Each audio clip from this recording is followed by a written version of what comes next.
السلام علیکم ورحمۃ اللہ وبرکاتہ۔ رب اشرح لی صدری ویسر لی امری واحلل عقدۃ من لسانی یفقهوا قولی۔ اللهم ارنا الحق حقا وارزقنا اتباعه وارنا الباطل باطلا وارزقنا اجتنابه۔ رب یسر ولا تعسر وتمم بالخیر، اللهم بارک لنا فی اوقاتنا وفیما اعطیتنا۔ اللہ رب العزت ہمارے لیے آسانی کرے۔ نیتوں کو سب سے پہلے درست کرنا ہے۔ نیت کیا ہونی چاہیے؟ اللہ کو راضی کرنے کی نیت سے بیٹھے ہیں، اپنی عمر کا کچھ حصہ، کچھ وقت، کچھ گھنٹے اللہ کی کتاب کے ساتھ جڑنا چاہتے ہیں، اس کو سمجھنا چاہتے ہیں تاکہ اس پر عمل کر سکیں اور اسے دوسروں تک پہنچانا چاہتے ہیں۔ میں بذات خود میری سب سے بڑی نیت کیا ہے کہ میں اللہ کی کتاب کو دوسروں تک پہنچا سکوں۔ اللہ مجھے اس کی توفیق دے۔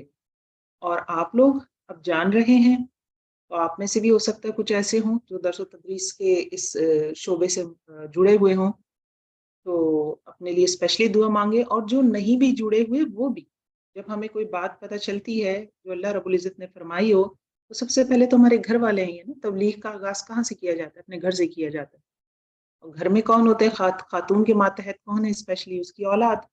شوہر کو بھی بتا سکتے ہیں، بھائی کو بھی، بہنوں، جس سے آپ بات کرتے ہیں، جو گھر میں موجود ہیں۔ بات کرنے سے مراد کی گھر میں موجود نہیں بھی ہیں، آپ فون پہ بات کریں۔ عام طور پہ جو شادی شدہ خواتین ہوتی ہیں اپنی والدہ سے، بہنوں سے فون پہ بات کرتی، بات کرنے سے مراد یہ ہے دوستوں سے، تو کہیں نہ کہیں سے بات گھما کے کوئی بات بتا دیں۔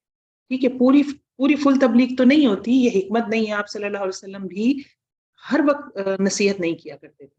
بخاری میں آپ کو ایسی کتنی ہی احادیث مل جائیں گی جو صحابہ کرام کہتے ہیں کہ آپ صلی اللہ علیہ وسلم ہمیں ہر وقت نصیحت نہیں کرتے تھے۔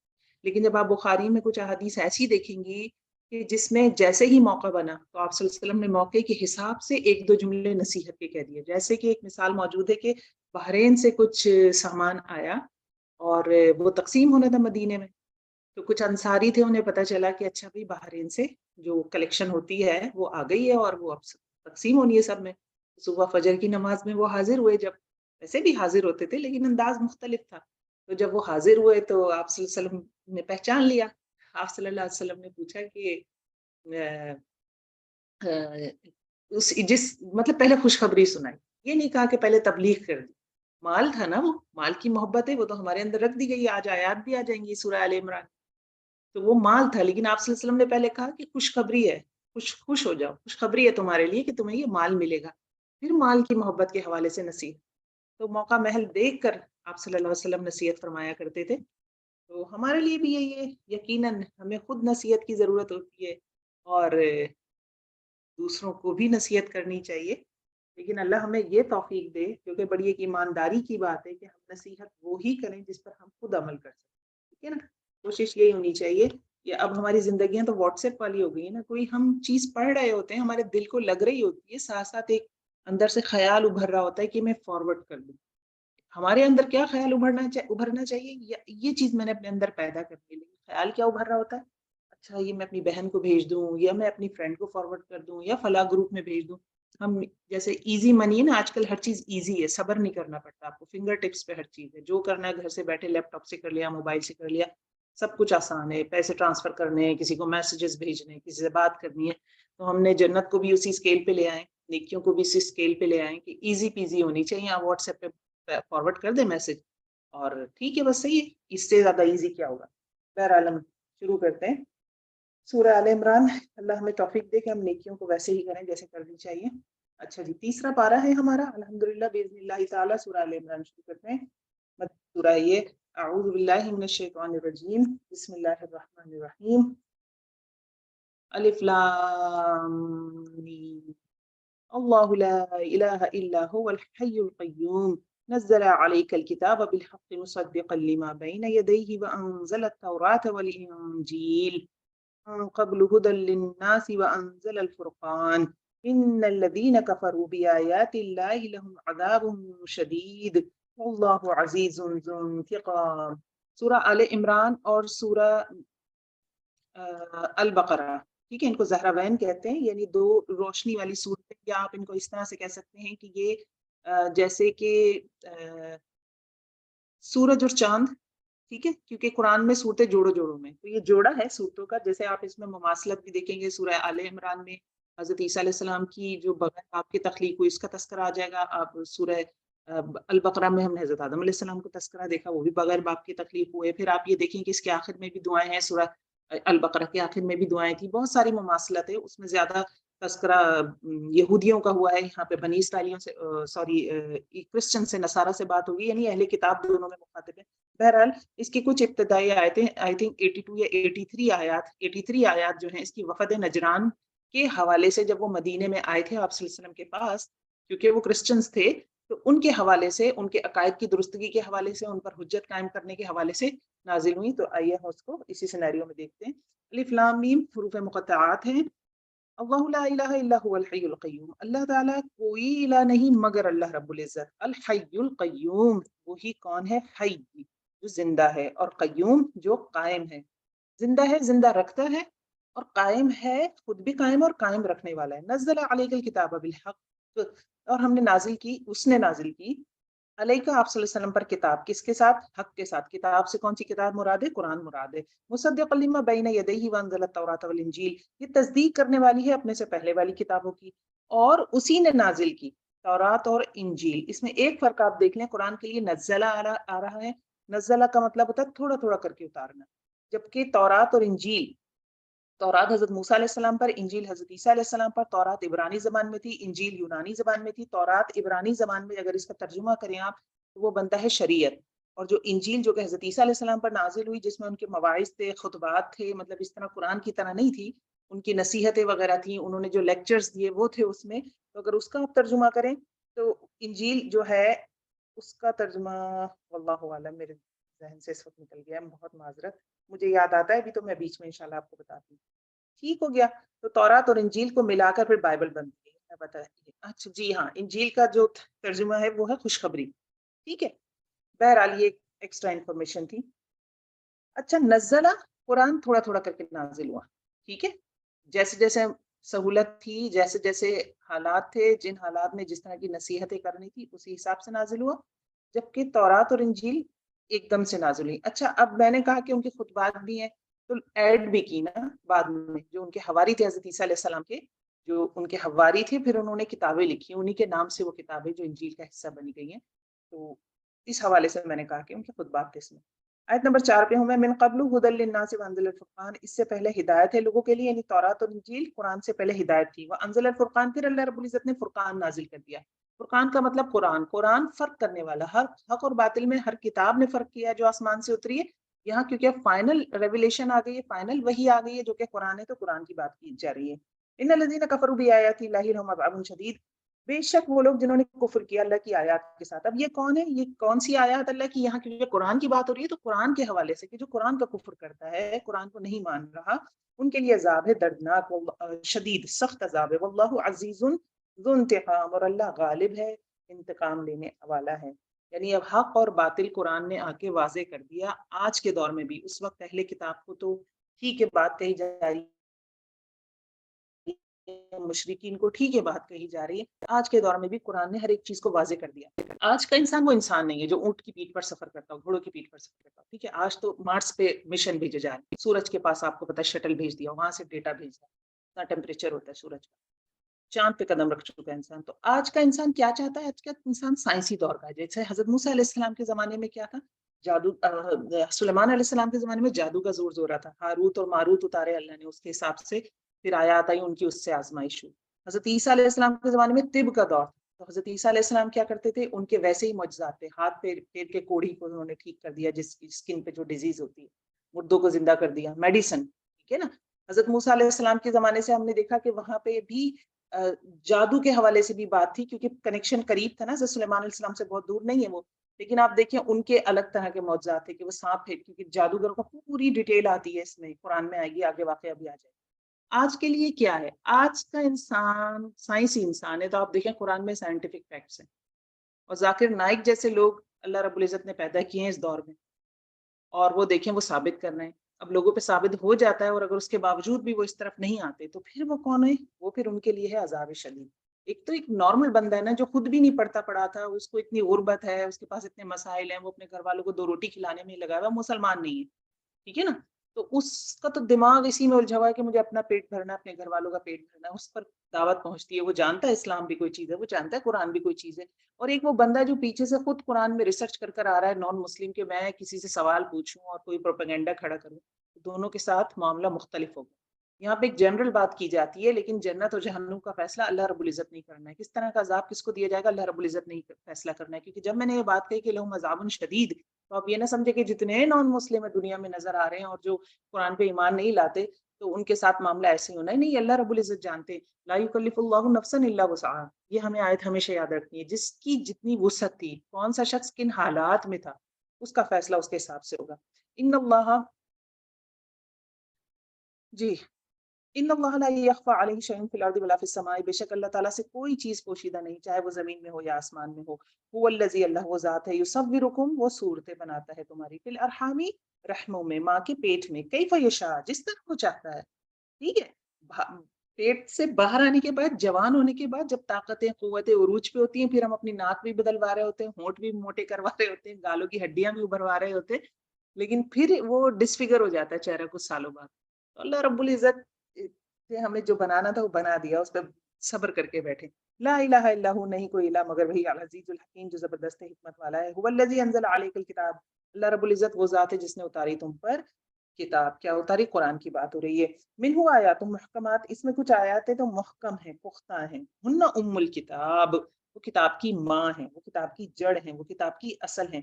اخرو متشابہات، اور کچھ متشابہات ہیں، باہم ملی جلی ہیں۔ تو قرآن میں بیسیکلی مختلف مضامین بیان ہوئے، قصے بھی بیان ہوتے ہیں اس میں، لیکن کیٹیگری اس میں اگر فکس کریں آپ تو دیکھیں دو طرح کی آیات ہیں، ایک تو متشابہات ہیں اور ایک ام الکتاب یا محکمات ہے۔ محکمات کیا ہوتے ہیں؟ محکمات وہ ہیں جو بالکل ٹو دا پوائنٹ بات ہے اور آپ کو بالکل سمجھ آ رہی ہے، جو آپ کے سامنے ظاہر ہے، حاضر دنیا کے متعلق ہے، اوامر ہیں اس میں جو نہیں ہے، جن سے روکا گیا ہے، حرام حلال کے قواعد و ضوابط ہیں۔ ابھی ہم پیچھے سورۃ البقرہ میں پڑھ کر آ رہے ہیں، طلاق کے احکامات تھے، صبر کے بارے میں، نکاح سے، رضاعت کے معاملات آ گئے، یہ سب کیا تھے؟ احکامات ہیں۔ یہ کتاب کی جڑ ہے، ان کو دانتوں سے پکڑنا۔ پھر دوسرے ہیں متشابہات۔ متشابہات کون سی ہوتی ہیں؟ جیسے آخرت والی آیات ہیں، اللہ کی صفات والی باتیں ہو رہی ہیں اس میں، فرشتوں وغیرہ کے تذکرے ہوں گے، پھر دوسری دنیا کے متعلق جہنم کے تذکرہ آئے گا، ابھی جنت کا تذکرہ آئے گا۔ یہ کیا ہے؟ یہ معنی سمجھنے کے اعتبار سے ہم 100% ان کو اچیو نہیں کر سکتے اس دنیا میں رہتے ہوئے، ٹھیک ہے؟ تو یہ متشابہات ہیں۔ لازم کیا چیز ہے جس کو دانتوں سے پکڑنا ہے؟ وہ احکامات ہیں، اور انہی کی بنیاد پہ پھر آپ کی جنت اور جہنم کا فیصلہ ہونا ہے۔ ایمان پورے کے پورے قرآن پر لانا ہے، لیکن متشابہات میں لوگ راہیں نکالتے ہیں، جھگڑے پیدا کرتے ہیں اور اپنے مسلک کے حساب سے پوائنٹس نکال کے لاتے ہیں۔ احکامات میں سے تو نہیں لا سکتے نا، متشابہات میں سے ڈھونڈ ڈھونڈ کے لاتے ہیں کہ دیکھیں ہم جو یہ کرتے ہیں وہ تو ٹھیک ہے۔ تو اس حوالے سے میں نے یہ بات کہی، تو اسی کو ذہن میں رکھنا ہے۔ فَأَمَّا الَّذِينَ فِي قُلُوبِهِمْ زَيْغٌ، تو رہے وہ لوگ جن کے دلوں میں ٹیڑھا پن ہے، فَيَتَّبِعُونَ مَا تَشَابَهَ مِنْهُ ابْتِغَاءَ الْفِتْنَةِ وَابْتِغَاءَ تَأْوِيلِهِ، تو وہ جن کے دلوں میں ٹیڑھ ہیں وہ کیا کرتے ہیں؟ وہ جو متشابہات ہیں ان میں سے فتنہ تلاش کرنے کے لیے چیزیں ڈھونڈتے ہیں اور اس کی تعویل کو نکالتے ہیں، مطلب کچھ ایسا متشابہ لفظ ہوگا، اس میں سے اپنے مقصد کے معنی نکال کے لے آئیں گے، ٹھیک ہے، جو بھی ہم نے بات ڈسکس کری۔ وَمَا يَعْلَمُ تَأْوِيلَهُ إِلَّا اللَّهُ، اور یہ جو متشابہات ہیں ان کی تعویل کوئی نہیں جانتا سوائے اللہ کے۔ اللہ رب العزت کی پنڈلی کا ذکر آ رہا ہے مثال کے طور پر، احادیث میں بھی ہے کچھ ذکر، تو اب اللہ کی پنڈلی کیسی ہوگی؟ یہ متشابہات ہمیں نہیں پتا، ان کے پیچھے نہیں پڑنا، دانتوں سے کس کو پکڑنا ہے، پیچھے کس کے پڑنا ہے؟ احکامات، ایمان پورے قرآن پہ لانا ہے، اللہ نے جو کہہ دیا بس وہ کہہ دیا، وہ ویسا ہے، میں نہیں سوچ سکتی، میں نہیں سمجھ سکتی کیسا ہے، جنت بتا دی ایسی ہے تو ایسی ہے، مطلب انسان جنت میں تھکے گا نہیں، جب وہ کھانا پینا کرے گا تو اس کو رفع حاجت نہیں ہوگی، سویٹ بن کے اس کا باڈی سے وہ نکل جائے گا، اور سویٹ بھی خوشبو والا ہوگا۔ اب آپ یہ سوچیں یہ جہنم میں اس کا ایک دانت احد پہاڑ کے برابر ہو جائے گا، اور اس کا کان سے کندھے تک کا فاصلہ پتہ نہیں کتنا گھوڑا دوڑے گا، 70 سال یا پتہ نہیں 7 سال، بڑا لمبا دوڑتا ہی رہے، اتنا فاصلہ ہوگا۔ تو اب یہ کیسے ہو جائے گا؟ یہ اللہ رب العزت جانتے ہیں۔ تو ہمارا کرنے والا کیا کام کیا ہے؟ وہ آگے ہو گیا۔ وَمَا يَعْلَمُ تَأْوِيلَهُ إِلَّا اللَّهُ، نہیں اس کی تعویل جانتا کوئی مگر اللہ کے۔ وَالرَّاسِخُونَ فِي الْعِلْمِ يَقُولُونَ، اور جو علم میں پختہ ہیں وہ کیا کہتے ہیں؟ آمنا بِهِ، یہ ہمارا کرنے والا کام ہے، ہم اس پر ایمان لے آئے۔ كُلٌّ مِّنْ عِندِ رَبِّنَا، اس میں جو کچھ ہے قرآن میں، چاہے متشابہات ہو محکمات ہو، من عند ربنا، ہمارے رب کی طرف سے، وما یذکر الا اولو الالباب، اور نہیں نصیحت پکڑتے مگر عقل والے. مطلب متشابہات کے ساتھ کس طرح سے آپ نے اپنے ایمان کو رکھنا ہے، یہ عقل کی نشانی ہے. اگر آپ اس میں بھی الجھیں گے تو آپ کھوئیں گے اس کو. ربنا لا تزغ قلوبنا بعد اذ هديتنا. اب یہ عقل والے کیا کر رہے ہیں، راسخون العلم والے کیا کر رہے ہیں، دعا بھی کر رہے ہیں، ربنا، اے ہمارے رب، لا تزغ قلوبنا، ہمارے دلوں کو ٹیڑھا نہ کر. کیونکہ اوپر متشابہات کے پیچھے کون پڑ رہا ہے، جن کے دلوں میں ٹیڑھ ہے. زیغ کا لفظ آ رہا ہے نا پچھلی آیت میں بھی، یہاں بھی لا تزغ ہے. روٹ ورڈز دونوں کے سیم ہے، اوریجن ایک ہی ہے، دونوں الفاظ پیچھے سے ایک سے ہی آ رہے ہیں. لا تزغ، تو ٹیڑھا نہ کرنا، قلوبنا، ہمارے دلوں کو، بعد اذ هديتنا، اور ہم بعد اس کے کہ جب تو نے ہمیں ہدایت دے دی. وَهَبْ لَنَا مِن لَّدُنكَ رَحْمَةً، اور اپنی جانب سے ہم پر رحمت فرمانا. انک انت الوہاب، بے شک تو بہت عطا کرنے والا ہے. یہ دعا ہم کب پڑھ سکتے ہیں؟ اگر آپ چاہیں تھوڑا سا ہوم ورک کرنا چاہتی ہیں تو قرآن کی ساری آیتیں آپ کیونکہ پورے قرآن سے ماشاءاللہ گزریں گی، تو آپ اپنے پاس ایک نوٹ بک بنا سکتی ہیں. اب جیسے یہ والی آیت آ گئی ہے سورہ آل عمران کی 8ویں آیت ہے، آپ اس کو کہیں اس وقت لکھ لیں جب آپ پڑھ رہی ہیں، اور نیچے 2 لائنیں چھوڑ دیں. جب یہ لیکچر ختم ہو جائے، وقت ہو، تو اپنا آپ قرآن کھولیں، جس وقت بھی نماز کے بعد آپ تلاوت کرتی ہیں، اور یہ دعا اپنے ہاتھ سے اس جگہ لکھیں. قرآن میں جتنی دعائیں اس طرح آپ جمع کر سکتی ہیں. آگے دیکھیے جاگنے کی راتیں آئیں گی، تہجد کے اوقات آئیں گے، وہ آپ کی نوٹ بک آپ کے پاس ہو، آپ سحری بناتے ہوئے اس میں سے آپ بنا سکتے ہیں. ہم چاہیں تو ہم یہ بنا سکتے ہیں کہ قرآن کی ساری دعائیں میں نے رمضان میں ایک دن چھوڑ کے پڑھنی ہے، یا روز پڑھنی ہے، جس کی جتنی استطاعت ہو. تو آپ کے بڑے پیارے نوٹس بن سکتے ہیں، اور یقین کریں گے آپ کو اتنے محبوب اور عزیز ہوں گے کہ آپ سالوں ان کو سنبھال کے رکھیں گی، کیونکہ آپ نے خود کام کیا ہوا. تو چاہے تو جمع کر سکتی ہیں، ورنہ مل بھی جاتی ہیں لیکن ساری اس طرح سے نہیں ملتی. ربنا والی الگ کر کے ملتی ہیں، جبکہ اور بھی حوالے سے دعائیں اس میں آتی ہیں. تو بہرحال ربنا لا تزغ قلوبنا بعد إذ هديتنا وهب لنا من لدنك رحمة إنك أنت الوهاب. یہ دعا ہم کب پڑھ سکتے ہیں؟ ہم تب بھی پڑھ سکتے ہیں جب ہمارا دل اللہ کی طرف راغب ہو. کوئی نماز آپ کی بہت اچھی ہوتی ہے، ابھی ہم قرآن پڑھ رہے ہیں تو دل کی کیفیت الگ ہو جاتی ہے. رمضان میں دل کی کیفیت الگ ہوگی، یعنی اللہ نے ہمیں ہدایت والے راستے پہ رکھا. اب کیا ہوگا، جیسی عید آئے گی ہم پھسل جائیں گے، یا جیسی نماز کے مصلے سے اٹھیں بازار چلے گئے پھسل گئے، یا کوئی دنیا میں مگن ہو گئے پھسل گئے. ایسے موقع پہ کہ جب دل ایک دفعہ راغب ہو جائے اللہ کی طرف، تو یہ دعا بہت اچھی ہے پڑھنے کے لیے. اللہ میرا دل تیری طرف راغب ہو گیا، اب اس میں اضافہ ہی ہو، اس میں کمی نہ ہو. ربنا انک جامع الناس لیوم لا ریب فیہ. دعا کنٹینیو ہوتی ہے کہ ہمارے رب تو جمع کرنے والا ہے لوگوں کو ایک دن، کس دن، جس میں کوئی شک نہیں. انک لا یخلف المیعاد، یعنی قیامت کے دن مراد ہے.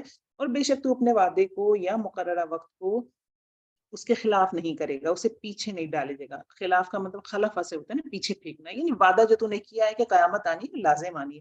مراد کیا ہے؟ ڈھکے چھپے لفظوں میں کہا جا رہا ہے کہ اللہ قیامت تو آنی، لیکن تجھ سے میں تیری رحمت مانگ رہی ہوں. وَهَبْ لَنَا مِن لَّدُنكَ رَحْمَةً ہے کہ میں تجھ سے تیری رحمت مانگ رہی ہوں. قیامت تو بالکل پکی آنے والی ہے. لوگوں کو تو نے کہا ہے میں جمع کروں گا، تو جمع کرے گا، تو مجھ پر اپنی رحمت کر دینا. ٹھیک ہے. ان الذين كفروا لن تغني عنهم اموالهم ولا اولادهم من الله شيئا. بے شک وہ لوگ جنہوں نے کفر کیا ان کو ہرگز، لن کا مطلب ہوتا ہے نیور. عربی میں لا بھی آتا ہے جس کا مطلب ہوتا ہے نو یا نہیں. ما بھی آتا ہے، میم الف زبر ما، اس کا بھی مطلب نو اور نہیں ہوتا ہے. لیکن جہاں لن اچھا لم بھی آتا ہے، لام اور میم لم، اس کا مطلب بھی نہیں ہوتا ہے. لما بھی آتا ہے، لما کا مطلب ہوتا ہے ابھی تک نہیں. ٹھیک ہے، یعنی مستقبل میں ہو سکتا ہے لیکن ابھی تک کام نہیں ہوا. لیکن جہاں لن آ جاتا ہے، لام اور نون، چوتھے پارے میں بھی آئے گا لن تنالوا البر، تم ہرگز نیکی کی جڑ کو نہیں پہنچ سکتے. یہاں پہ بھی کیا گیا، لن تغنی عنہم، انہیں ہرگز کام نہیں آئیں گے کیا، ان کے مال اور ان کی اولادیں اللہ کے مقابلے میں. اور شیئا، کچھ بھی، یعنی ذرہ برابر بھی کام نہیں آئیں گے، ذرا سا بھی فائدہ نہیں دیں گے. وَأُولَٰئِکَ هُمْ وَقُودُ النَّارِ، اور یہی لوگ ہیں وہ آگ کا ایندھن بننے والے ہیں. کدابی آل فرعون، مانند کس کے، آل فرعون کے. جو میں نے پیچھے بتایا تھا نا کہ تشابہت قلوبہم کی تفسیر میں بتایا تھا کہ دل ملتے جلتے ہیں. چاہے کسی بھی زمانے میں انسان پیدا ہوا ہے، اگر آپ کی سوچ ملتی جلتی ہے تو آپ اس بندے کے ساتھ ہی جس کو بحیثیت لیڈر اللہ نے قرآن میں بتایا، اسی کے جھنڈے کے تلے جمع ہو جانا. ابھی آل فرعون سے ملتے جلتے لوگوں کی بات ہو رہی ہے، جبکہ جن کی یہ بات ہو رہی ہے وہ اس وقت آل فرعون تو مر کھپ چکا ہے نا، لیکن بات کب ہو رہی ہے؟ تو آپ صلی اللہ علیہ وسلم کے زمانے میں قرآن ہے. کدابی آل فرعون کی طرح، والذین من قبلہم، اور ان لوگوں کی طرح جو ان سے پہلے تھے. ٹھیک ہے، وہ کون تھے؟ اب غرق ہونے کی بات ہوگی ہے نا آگے. کذبوا بآیاتنا فأخذهم اللہ بذنوبہم، انہوں نے جھٹلایا ہماری آیات کو. دیکھیے مدنی سورہ ہے، اہل کتاب بھی اس میں مخاطب ہے، نصارہ سے بھی بات ہو رہی ہے، کیونکہ آگے حجت تمام کر دی جائے گی. حضرت عیسیٰ علیہ السلام کی پیدائش کس طرح ہوئی تھی، اور وہ پیغمبر تھے، وہ نبی اللہ کے بیٹے نہیں تھے، یہ ساری باتیں ان کو بتائی جائیں گی۔ تو ایک تمہید باندھی جا رہی ہے کہ اس قرآن میں حقیقتیں ہیں، یہ تمہاری کتاب کی تصدیق کرتی ہے۔ پہلے دیکھیے تورات کا تذکرہ آیا، انجیل کا تذکرہ آیا، ایک تمہید باندھی جا رہی ہے کہ اس کو کتاب کو تم ٹھکراؤ گے تو کیا انجام ہوگا، اور انجام کیسا ہوگا؟ آل فرعون کی طرح، اور ان لوگوں کی طرح جو ان سے پہلے تھے۔ کون تھے ان سے پہلے؟ قوم نوح کی بات کر لیں، کیونکہ یہ آل فرعون بھی غرق ہوئے، اور جو قوم نوح تھی، جو ایمان والے نہیں تھے ان میں سے، نوح السلام کی قوم میں سے، وہ بھی غرق ہوئے۔ تو کذبوا بآیاتنا، انہوں نے بھی ہماری آیات کو جھٹلایا۔ فاخذهم اللہ بذنوبہم، تو اللہ رب العزت نے پکڑ لیا ان کو ان کے ذنوب کی وجہ سے، گناہوں کی وجہ سے۔ واللہ شدید العقاب، اور اللہ رب العزت سخت سزا دینے والا ہے۔ کل الذین کفروا ستغلبون وتحشرون الی جہنم، کہہ دیجیے ان لوگوں کے لیے جنہوں نے کفر کیا۔ اب ان میں تینوں مخاطب ہو گئے، مشرکین سے بھی بات ہو رہی ہے، اور نصارہ سے بھی، یہود سے بھی۔ ستغلبون، ان قریب تم مغلوب کیے جاؤ گے، وتحشرون، اور تم اکٹھے کیے جاؤ گے، الی جہنم، جہنم کے۔ دنیا کے عذاب تغلبون، مشرک تغلبون ہوئے کفار مکہ، بدر میں 70 مارے گئے ان کے بڑے بڑے، اور کنویں میں پھینک دی گئی ان کی لاشیں، مردہ کنواں تھا، خراب کنواں تھا، اس میں ان کی لاشیں پھینک دی گئیں۔ پھر یہودیوں کے حوالے سے آپ دیکھیں کہ یہودیوں کے بڑے بڑے قبیلے، جو بنو نذیر، بنو قینقاع، یہ رہتے تھے ایک قبیلے کے، تو سارے مردوں کو، جو لڑنے والے مرد تھے، سب کو ذبح کر دیا گیا۔ یہ پورا آگے واقعہ آ جائے گا ان کی اپنی حرکتوں کی وجہ سے۔ پھر ایک قبیلے کو، پھر باقی جو 2 بچے، یا تو انہیں دربدر کر دیا گیا، یا انہیں مزارے بنا دیا گیا، مطلب وہ کھیتوں میں کام کریں گے، بس کچھ حصہ ان کو ملے گا۔ بعد میں حضرت عمر نے ان کو وہ بھی نکال باہر کیا۔ تو یہ تغلبون ہو گئے۔ باقی یہ جو یہودی آئے، کرسچنز آئے ابھی وفد نجران، ان کے ساتھ کیا ہوگا؟ یہ بھی ٹیکس دینے پہ راضی ہوں گے، یعنی یہ مسلمان ان پر بھی غلبہ پا لیں گے۔ تو تینوں کے لیے آگے تغلبون۔ تو دنیا کی تو چیز فوراً پوری ہو گئی کچھ سالوں میں، اور تو شرون، اور تم اکٹھے کیے جاؤ گے الی جہنم، یہ اب آخرت میں پوری ہونی ہے۔ اللہ جس کو چاہے گا جنت میں ڈالے گا، جس کو چاہے گا جہنم میں۔ اللہ ہم سب کی خلاصی فرمائے۔ وبئس المہاد، اور کتنا برا ہے ٹھکانہ۔ قد کان لکم آیۃ فی فئتین التقطا، تحقیق تمہارے لیے نشانی ہے، کس کے لیے؟ وفد نجران کے لیے، اور دنیا کے تمام کافروں کو بھی مخاطب کیا جا رہا ہے۔ کیا ہے نشانی؟ ہے 2 گروہوں میں التقطا، جو آپس میں ایک دوسرے سے نبرد آزما ہوئے۔ یہ کب کا یہ جو صورتیں نازل ہو رہی ہے نا، یہ نازل ہو رہی ہیں آپ صلی اللہ علیہ وسلم جب مدینہ آئے اس کے تقریباً 8ویں سال، 8 ہجری 9 ہجری میں، ایسے یہ نازل ہوئی ہیں صورتیں، آیتیں۔ اور یہ جو جنگ بدر کا یہ قصہ آ رہا ہے نا، جب یہ جنگ بدر والا قصہ کیا تھا؟ یہ ہوا تھا ہجرت کے کچھ عرصے بعد، ٹھیک ہے، یہ جلدی ہو گیا تھا، 2 ہجری میں غالباً ہوا، یا 3 ہجری، کچھ ایسے کر کے ہوا۔ تو یہ واقعہ ہو چکا ہے، تو وفد نجران کو بتایا جا رہا ہے کہ تمہارے لیے دیکھو مثال ہے یہ بدر والوں میں، جو جنگ بدر ہوئی ہے۔ فئۃ تقاتل فی سبیل اللہ، ایک گروہ تھا جو اللہ کی راہ میں لڑ رہا تھا، واخری کافرۃ یرونہم مثلیہم رأی العین، اور دوسرا کافر گروہ تھا، وہ کیا دیکھ رہا تھا؟ وہ دیکھ رہا تھا اپنے آپ سے دگنا مسلمانوں کو، کیسے؟ جیسے حقیقتاً رأی العین، جیسے آنکھ سے دیکھتے ہیں۔ دونوں ہی گروہ ایک دوسرے کو اپنے آپ سے دگنا دیکھ رہے تھے۔ کفار تھے لگ بھگ تقریباً 1000، تو وہ مسلمانوں کو تقریباً دیکھ رہے تھے کہ یہ 2000 ہیں جیسے۔ انہیں رأی العین بذات خود اللہ نے دکھایا کہ انہیں مسلمان جو کہ 313 تھے، اور ان کے پاس تو پراپر سواریاں بھی نہیں تھی، ہتھیار بھی نہیں تھے، وہ ان کو 2000 نظر آ رہے تھے، اور یہاں مسلمان تقریباً 313 تھے، ان کو بھی کفار اپنے آپ سے ڈبل نظر آ رہے تھے۔ تو 313 کے ڈبل کتنے ہو گئے؟ 600 کچھ ہو گئے، 650 یا 640 کچھ ایسے، ٹھیک ہے۔ تو یہ اللہ نے دکھائی ہے مدد تھی۔ اس کے علاوہ بھی اللہ رب العزت نے بدر میں کافی زیادہ مدد کی۔ ایک تو جہاں پہ مسلمان تھے وہ زمین ٹھیک نہیں تھی، اللہ نے بارش برسائی، تو وہ زمین وہاں کی بیٹھ گئی، اور پانی بہہ کے جہاں پہ کفار کے لشکر تھے ادھر چلا گیا، تو ان کی زمین کیچڑ والی ہو گئی، فرشتے اتارے آسمان سے، اور بھی ابھی اب آ جائے گا سارا، انشاءاللہ ڈیٹیل آ جائے گی۔ ان فی ذلک واللہ یؤید بنصرہ من یشاء، اللہ رب العزت تائید کرتا ہے جس کی چاہتا ہے، ٹھیک ہے۔ تو مدد کی ہوئی تھی جس کی چاہتا ہے، اچھا پھر تو ہماری اللہ چاہے گا تو مدد کر دے گا۔ اہل بدر کی تھی کیونکہ ان کے ایمان مضبوط تھے، وہ اللہ کی خاطر قربانیاں دے چکے تھے اور دے رہے۔ جب آپ اللہ کی جانب، فارمولا ہمیشہ یہی ہے، پہلا قدم آپ نے ہی بڑھانا ہے، آپ چل کے جائیں گے اللہ دوڑ کے آئے گا، نتیجہ یہ نکلے گا، لیکن پہلا قدم آپ نے بڑھانا ہے۔ تو ہماری بھی مدد ہو سکتی ہے، پوری امت مسلمہ کی مدد ہو سکتی ہے اگر ہمارا ایمان مضبوط ہو۔ ان فی ذلک لعبرۃ لاولی الابصار، بے شک اس میں عبرت ہے اہل بصیرت کے لیے، دیکھنے والوں کے لیے۔ اچھا، اس میں یہ وفد نجران کے حوالے سے ذہن میں رکھتے رہیے گا، کیونکہ یہ ان کو پورا واقعہ مطلب ایک طرح سے ڈیٹیل بتا دی جا رہی ہے کہ دیکھیں یہ ہوا ہے، تو تم بھی ذرا عقل کے ناخن لے لو۔ اب ایک جنرل بات ہو رہی ہے، زین للناس حب الشہوات من النساء، خوبصورت بنا دی گئی لوگوں کے لیے، یعنی رکھ دی گئی ہے، زینا پیسو وائس ہے، یعنی رکھ دی گئی ہے، خوبصورت بنا دی گئی ہے لوگوں کے لیے کیا، حب الشہوات، عورتوں کی محبت.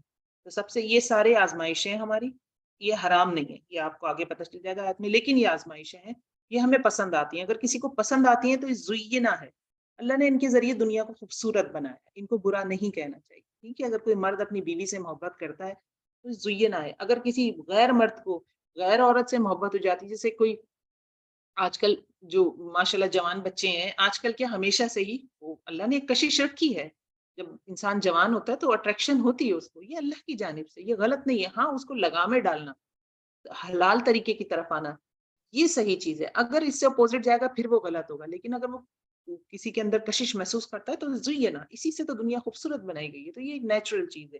اپنے بچے، آپ کے بچے جوان ہو رہے ہوں اگر، یا جوان بچے پہلے سے ہیں، تو یہ چیز ان کو سمجھا دیں تاکہ وہ کبھی کسی میں اس طرح کی اٹریکشن فیل کریں تو وہ سب سے پہلے آپ کے پاس آئے. ان کو یہ نہ بتائیں یہ چیز غلط ہے، یہ چیز بہت خراب ہے، ایسا ہونا نہیں چاہیے. نہیں، یہ زین للناس حب الشہوات، تو یہ شہوات جو چیزیں ہیں آگے کی جس چیز کی شہوات آ جائے گی سب اس میں شامل ہے. تو عورتیں سب سے ٹاپ پہ، خوش ہو جائیے. ٹھیک ہے، دنیا کی سب سے زیادہ خوبصورتی کس سے؟ عورتوں سے. من النسائی، عورتوں میں سے، والبنین دوسرے نمبر پہ آ رہے ہیں بیٹے، والقناطیر المقنطرتی اور تیسرے نمبر پہ آ رہے ہیں خزانے جو اکٹھے کیے گئے. مال کی محبت ہوگی آپ نے ہمیشہ رہے گی. من الذهب والفضہ، سونے اور چاندی کے، والخیل المسومہ اور نشان زدہ گھوڑے. اور آپ یہ دیکھیے سواریاں کس کو اچھی نہیں لگتی؟ نشان زدہ گھوڑوں کی بات ہو رہی ہے. آج کل کے زمانے میں آپ نشان زدہ گاڑیاں لے لیجیے، ٹھیک ہے نا، جو گاڑیاں جو ذرا ہائی فائی گاڑیاں ہیں جو بہت ہی مہنگی ہوتی ہیں، صرف اس وجہ سے بھی، ویسے تو فنکشنز بھی اچھے ہوتے ہیں لیکن اس وجہ سے بھی کہ ان کا ایک پرٹیکولر نام ہوتا ہے جو مارکیٹ میں بہت مشہور ہوتا ہے. تو وہ خیل المسومہ، اور پھر آگے والانعام والحرث، اور مویشی اور کھیتی. یہ کیا ہے؟ یہ آپ کے بزنس ہیں، آپ کے کاروبار ہیں، آپ کی فیکٹریاں ہیں، آپ کی دکانیں ہیں، ان سے آپ کو ہمیشہ محبت رہے گی. یہ سب رکھ دی گئی ہیں. ذالک متاع الحیات الدنیا، اللہ رب العزت نے فرمایا یہ جو چیز ہے نا، یہ متاع الحیات الدنیا ہے، دنیا کی زندگی کا سامان ہے. یہ ساری چیزیں نہیں ہوں گی تو دنیا چلے گی. ٹھیک ہے، متاع حیات الدنیا ہے. واللہ عندہ حسن المآب، تو خیال کیا رکھنا ہے کہ اللہ کے پاس ہے اچھا ٹھکانہ. یعنی اصل فائنل جو بھلائی ہے نا وہ ان ساری چیزوں کو ہاتھ میں رکھ کے، مٹھی میں رکھتے ہوئے آخرت کمانے، کیونکہ ٹھکانہ وہاں ہے، جانا ادھر ہے، رہنا لمبا ٹائم وہاں ہے. قل او نبیکم بخیر من ذلک، کہہ دیجئے کہ کیا میں تمہیں خبر دوں اس سے بھی اچھی چیز کی. ٹھیک ہے نا، یہ تو چیزیں ہیں اللہ نے انہیں حرام نہیں کہا، لیکن اب مزید ایک بات بتائی جا رہی کہ ان سے بہتر میں بتاؤں تمہیں کچھ. للذین اتقوا عند ربہم، ان لوگوں کے لیے جنہوں نے اللہ کا تقوی اختیار کیا، جنات تجری من تحتها الانہار، باغات ہیں جن کے نیچے نہریں بہتی ہیں، خالدین فیہا، ہمیشہ رہیں گے. بہت بڑی نعمت ہے خالدین فیہا.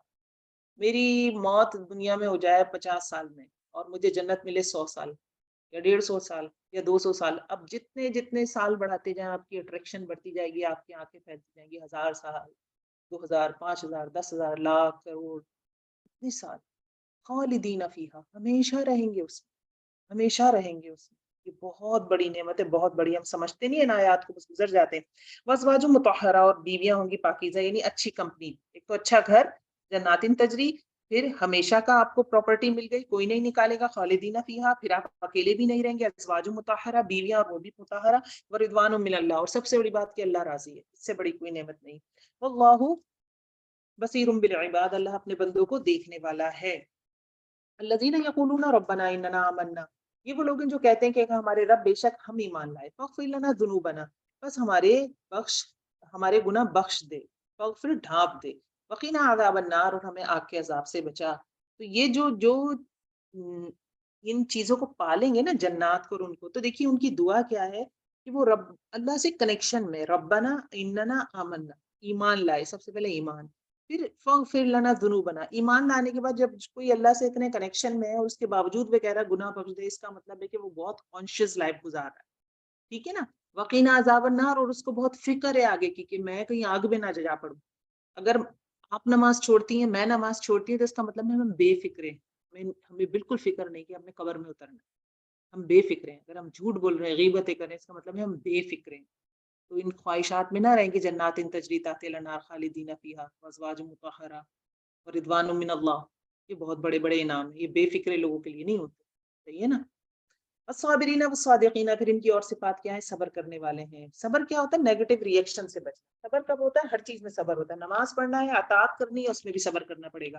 کسی کی بات بری لگ گئی ہے، اس پہ بھی صبر کرنا پڑے گا، رکنا پڑے گا کہ فساد نہ پھیلے۔ کہیں آپ کو بولنا ضروری ہوتا ہے، جواب دینا ضروری ہوتا ہے، لیکن ہر جگہ جواب دینا ضروری نہیں ہوتا، اس میں بھی صبر کرنا پڑے گا۔ اللہ کی اطاعت پہ بھی صبر ہوتا ہے، گناہوں سے بچنے کے لیے بھی صبر ہوتا ہے۔ تو یہ ان کی صفات ہیں۔ صابرین صبر کرنے والے، والصادقین الصادقین سچ بولنے والے، اور قانتین والقانتین اطاعت گزار، والمنفقین خرچ کرنے والے، والمستغفرین بالاسحار۔ اب اس کیٹیگری میں ہم فال کر سکتے ہیں۔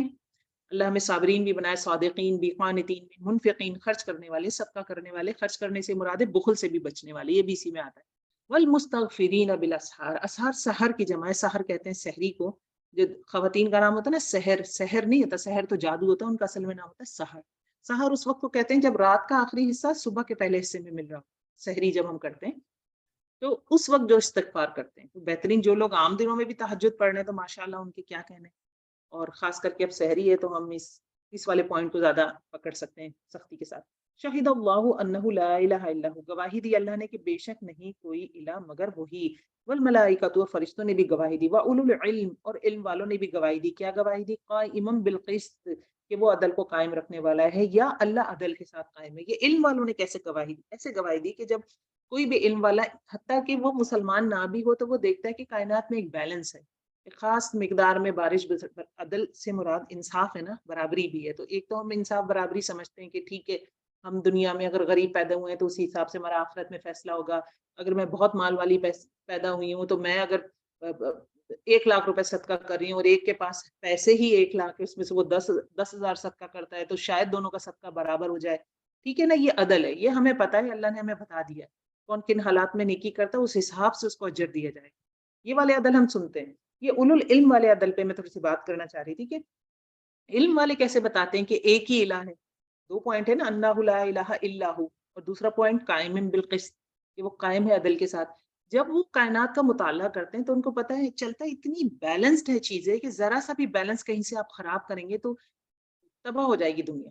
یہ ستارے سیاروں کے اندر ان کی موومنٹ میں ہی بیلنس ہے، ایک دوسرے سے نہیں ٹکراتے، چاند سورج سے نہیں ٹکراتا، سورج چاند سے نہیں ٹکراتا، ہر چیز میں بیلنس ہے، خاص اماؤنٹ میں بارش برستی ہے۔ انسان بہت بیلنس بگاڑ رہا ہے، گلوبل وارمنگ ہو رہی ہے، آپ کو پتا ہے، یہ انسان بگاڑ رہا ہے بیلنس۔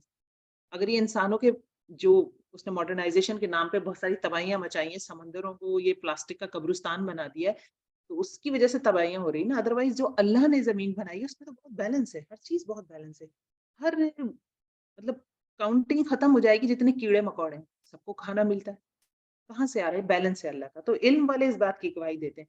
اور اللہ انہ لا الہ الا ہو، یہ بھی واحد ایک اللہ جو بھی ہے اس دنیا کو جو پال رہا ہے، چاہے اگر کوئی نان مسلم سوچتا ہے تو وہ ایک ہی الہ ہو سکتا ہے، یہ بھی بالکل طے بات۔ 2 خدا نہیں ہو سکتے۔ آپ موویز دیکھیں، انہوں نے خود موویز میں بنایا ہوتا ہے کہ ایک شر کا خدا ہے اور مطلب خدا ہی آپس میں لڑ رہے ہوتے ہیں۔ کیسے ممکن ہے کہ ایک سیٹ کے اوپر 2 لوگ بیٹھے، ان میں آپس میں ہی لڑائی ہو جائے گی، عقل بھی نہیں گواہی دیتی۔ لا الہ الا هو العزیز الحکیم، نہیں ہے کوئی الہ مگر وہی جو عزیز ہے اور حکیم ہے۔ ان الدین عند اللہ الاسلام، بے شک اللہ کے نزدیک تو دین اسلام ہی ہے۔ وما اختلف الذین اوتوا الکتاب الا من بعد ما جاءهم العلم بغیا بینہم، اور اختلاف کیا ان لوگوں نے جو دیے گئے کتاب، یعنی یہود اور نصارہ نے، مگر اس کے بعد کہ ان کے پاس علم آ گیا۔ کس وجہ اختلاف کیا؟ بغیا بینہم، یعنی علم بھی تھا ان کے پاس، کتابیں تھیں ان کے پاس، تو پھر کیوں اختلاف ہو گیا؟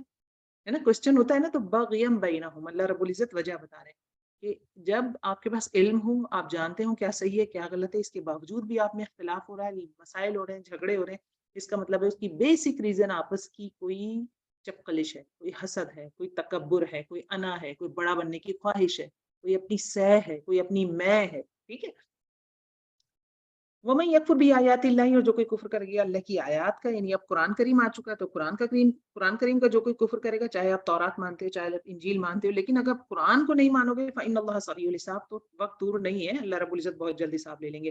فَإِنْ حَاجُّوكَ، پھر اگر وہ تم سے جھگڑا کریں، محمد صلی اللہ علیہ وسلم سے بات کی جا رہی، فَقُلْ أَسْلَمْتُ وَجْهِيَ لِلَّهِ وَمَنِ اتَّبَعَنِ، تو آپ محمد صلی اللہ علیہ وسلم آپ کہہ دیجئے کہ میں نے تو اپنا چہرہ اللہ کے لیے مختص کر دیا، اپنی ذات اللہ کے نام کر دی، وَمَنِ اتَّبَعَنِ، اور جو کوئی میری پیروی کر رہا ہے، یعنی یہ صحابہ کرام مدینے میں جو میرے ارد گرد میرے ساتھی ہیں، انہوں نے بھی اللہ کی طرف چہرہ کر لیا، میں نے بھی اللہ کی طرف چہرہ کر لیا۔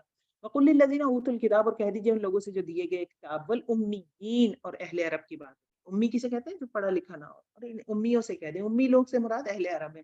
اسلم تم، کیا تم بھی اسلام لے آئے؟ فَإِنْ أَسْلَمُوا فَقَدْ اهْتَدُوا، پھر اگر وہ اس بات کا اقرار کر لیں کہ وہ اسلام لے آئے فقد اهتدوا، تو وہ بھی ہدایت یافتہ ہے، ٹھیک ہے۔ وَإِنْ تَوَلَّوْا، اور اگر وہ منہ پھیر لیں، ٹھیک ہے، فَإِنَّمَا عَلَيْكَ الْبَلَاغُ، تو محمد صلی اللہ علیہ وسلم تمہارے ذمے صرف پہنچا دینا، اللہ بصیر بالعباد، اور اللہ دیکھنے والا ہے بندوں کو۔ کیا دیکھنے والا ہے؟ یہ کہ کس کی بھاگ دوڑ اللہ کے لیے ہے اور کس کی بھاگ دوڑ کسی اور چیز کے لیے۔ محمد صلی اللہ علیہ وسلم کو بھاگ دوڑ کرنے کو کہا جا رہا ہے کس لیے؟ کہ ان کو بتا دو کہ اللہ ہی ہے سب کچھ، اور ان سے پوچھو اسلم تم ایمان لے آئے؟ فَإِنْ أَسْلَمُوا فَقَدْ اهْتَدُوا، اگر یہ ایمان لے آتے تو ٹھیک ہے، تمہاری بھاگ دوڑ میں دیکھ رہا ہوں۔ اور جو دوسرے لوگ، کیونکہ یہود و نصارہ سب کی بات آ رہی ہے نا، ان کو کہا کہ آپس میں جھگڑ رہے، بغیم بینہم، ان کی بھاگ دوڑ کیا ہے؟ اپنی ذات کے لیے۔ اگر صرف اللہ کے لیے ہوتی تو متفق نہ ہو جاتے، اسلام پہ ہو جاتے نا۔ اچھا، آیت نمبر 20 پہ ہوں میں، اوکے 20، بصیر بالعباد۔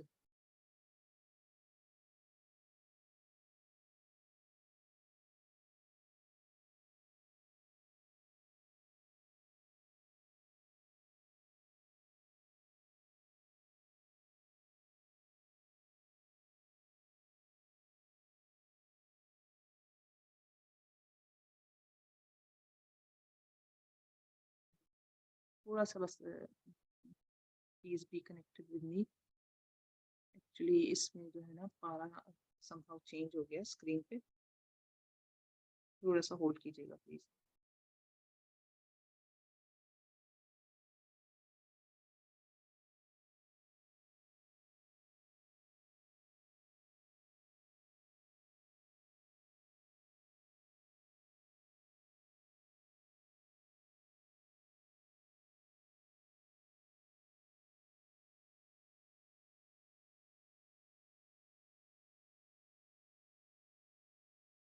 جی السلام علیکم ورحمۃ اللہ وبرکاتہ۔ آیت نمبر 21 سورہ آل عمران۔